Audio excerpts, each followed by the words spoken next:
So the updated rankings following Tatsuro Taira versus Hyung Park have been released.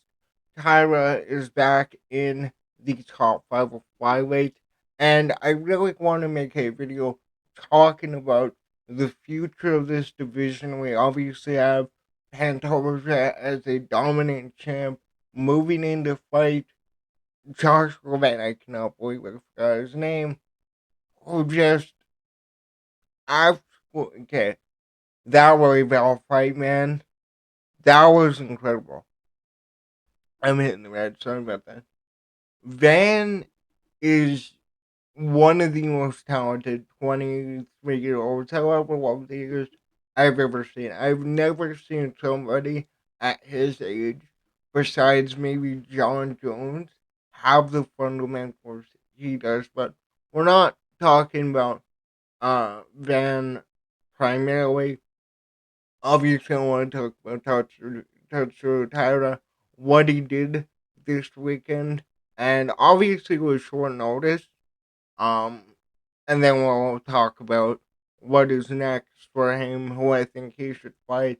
But starting off with this article, coming from MMA News, where they show all of the changes. So, as far as the men pound for pound, no changes there, not surprising. Women's pound for pound, nothing. Strawweight, flyweight, down in the bantamweight division, we had Carol Rosa move up to spot 9. Um, uh, Replacing Yana Santos, now 10, despite losing to Carol Rosa. North Norway remains at number 12. I'm waiting for Amanda Nunes to come back, then I'll care about the bantamweight division, which I do need to make a video on that one too. Flyweight, this is the main topic of this video. Tatsuro Taira back at number 5, swapping places with Kaikara France, who now is at number 6. Bantamweight, featherweight, lightweight, welterweight, no changes here. And then Martin Bidet got released after beating Marcus Buchecha, and now Mick Parkin and Talos and Teixeira each move up one spot, number 12 and number 13 respectively. That is sad. But I think, heavyweight, give it time. Heavyweight, that division will get running within the next year. I promise you. Now, I want to hop over here and I open up the fan rankings. Mainly because I'm at 3 minutes. Okay, that's why. The UFC rankings and the media rankings are utter horseshit. And I trust the MMA fans. I trust you guys more than I trust the own company at this point to make these rankings. But we have no idea who makes it, what part of the media does. But we obviously have Pantoja, champion, has been the champion for a while, ran through the division. Van, like I said, one of my favorite fighters. Well deserved. He just beat Brendan Royval, who Brendan Royval was the solid number one contender for a few years there. You got Brendan Moreno, who he just beat Emil Barzi. Yeah. Has looked really good. Which, spoiler alert, Brendan Moreno. We will be talking a lot about him in this video. Then you got Royval, Albazi, Tyra, back at number 5. Kyle Sakura, who just lost to the champ. Manel Kopp, who I feel is hitting his potential in the UFC that he had outside. And if Manel Kopp can get it rolling, man, this guy is scary. We know what he can do on the feet, but on the ground, I feel like Manel Kopp is underrated on the ground. I'm not saying he's the greatest striker, but when I went and watched Manel Kopp's fights outside of the UFC, I was thoroughly impressed. But Then you got Alex Perez, Esteban Mabayev, who he, what did he lose to again? I already forgot. Ursak, who arguably beat Pantoja, but it hasn't really gone well over since then. Elliot Olympic, Tamirov on the rise, Bruno Silva, and Oscar. Now, when you look at this division, right, you look at the flyweight division, the history, Demetrius Johnson, all these guys, this division has never been the most marketable, but it's been one of the most skilled. And when you look at this sport, right, you got your heavyweights, you got light heavyweight. Like, the more you move up in weight, the less skill you see. And then welterweight, which is in the middle, it's the perfect balance of, okay, these guys have a bit of power in their punches, but they are still very skilled and they can do everything. With flyweight, man, it's these guys are incredible. Every one of them in this top 15 right here. Well, okay. Everyone in the top 10, right? You look at their speed, you look at their skill, and it's like, man, this sport has come a long way. Like, you compare this, like, these names to who Demetrius Johnson was beating, like Ian McCall, Benavidez, Cejudo, guys like that, right? I'm blanking on all the other names because Demetrius Johnson beat so many. By the way, I will comment on the streak beast things. That was hilarious. If you guys did not watch Demetrius Johnson, Ragdoll, what's his name? Black dude. Ah, you guys know what I'm talking about, right? Um, whatever his name is, I'm completely blanking on it. But like they absolutely like mocked and actually got Demetrius Johnson kissed. It was hilarious. I really want to do a video on it. But back to current day flyweight. I can see any of these guys making it to the title. I favor Pantoja moving into the van fight. But then it's again, like when I look at guys who came in really young, who really found out veteran skills, veteran tactics in their early 20s, the only guys I can think about who really did it would be like a BJ Penn who was way ahead of MMA when he fought. I again shout out BJ Penn. Hope you're doing well, man. Hope you're getting better. But you look how this sport evolves from the early 2000s to the 2010s to now the 2020s, but even by year basis, right? Where Henry Cejudo left the division after beating TJ Dillashaw, won the bantamweight title, and we thought, well, what's gonna happen here? DJ's gone, Henry Cejudo left. What are we gonna do? And man, this is an unbelievable division. Now, I'll finally get to the topic of the video in Tatsuro Taira. And it's very simple what I want to see from him.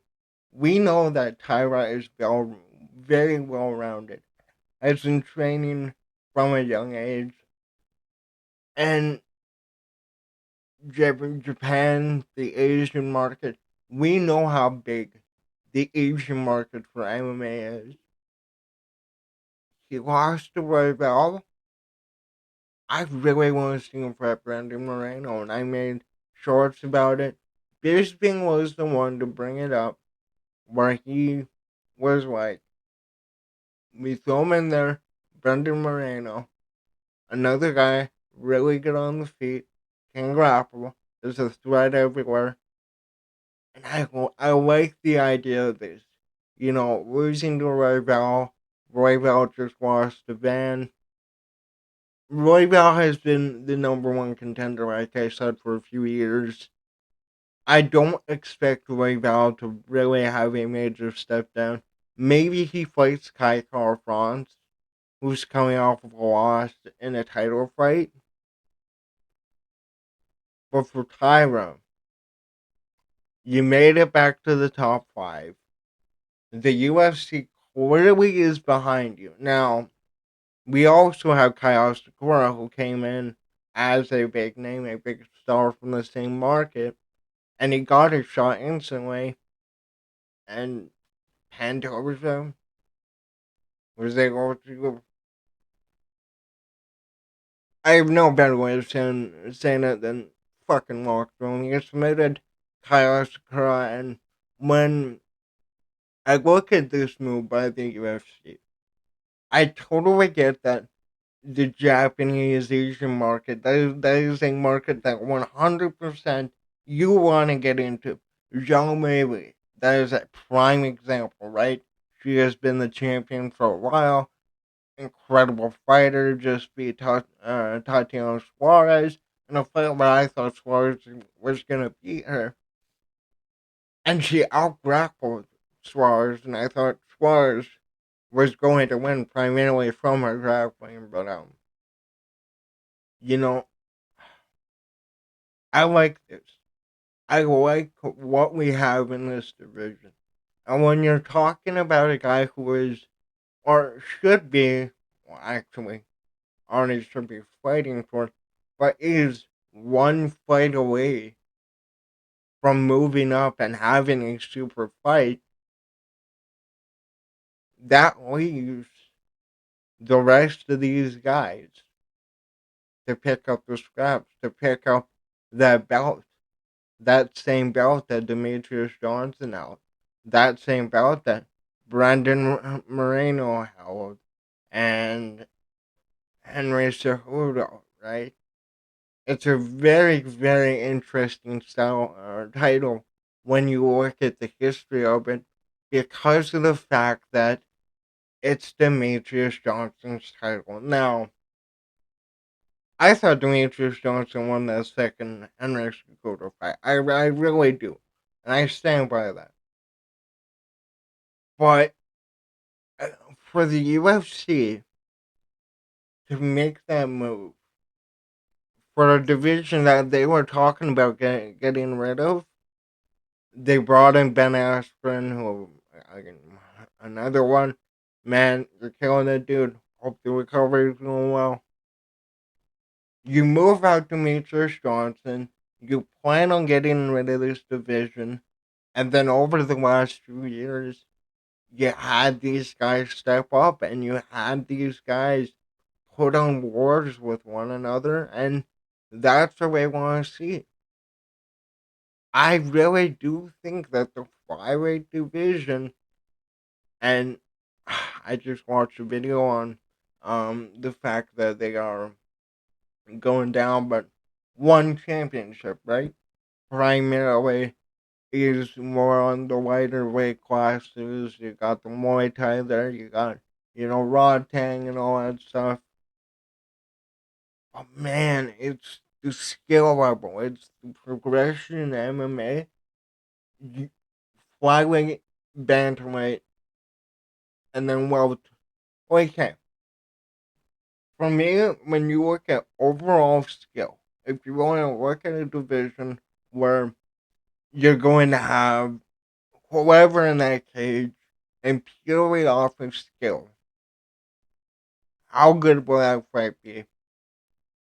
Again, your top bets currently would be bantamweight, flyweight, 170.